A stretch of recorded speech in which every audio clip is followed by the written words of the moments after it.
बहुत उदास हूँ तेरे चुप हो जाने से। हो सके तो बात कर किसी बहाने से। तू लाख खफा हो सही लेकिन इतना तो देख, कोई जीते जी मर रहा है तुमसे दूर जाने से।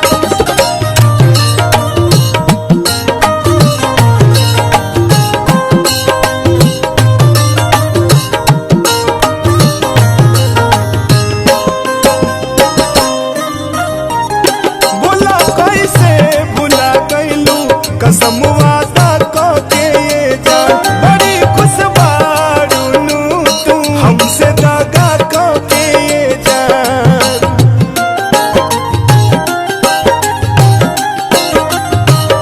बोला कैसे भुला गईलू कसम वादा को के ये जान बड़ी खुश बारूनू तू हमसे दागा को के ये जान।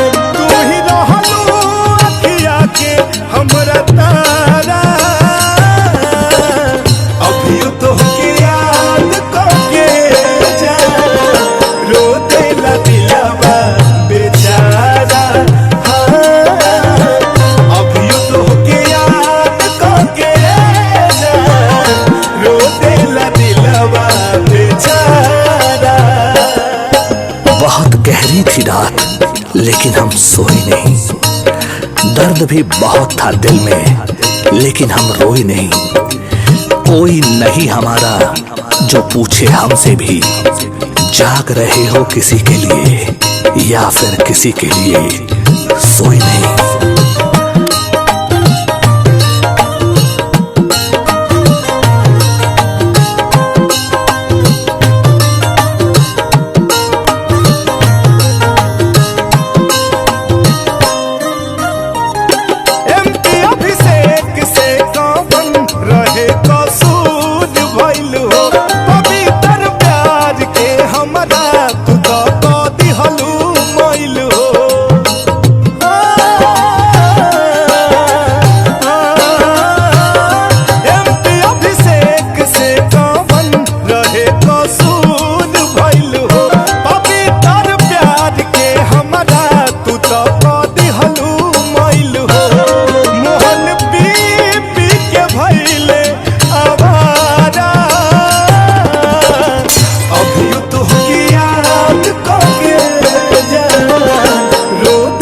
दिलवा बेचारा।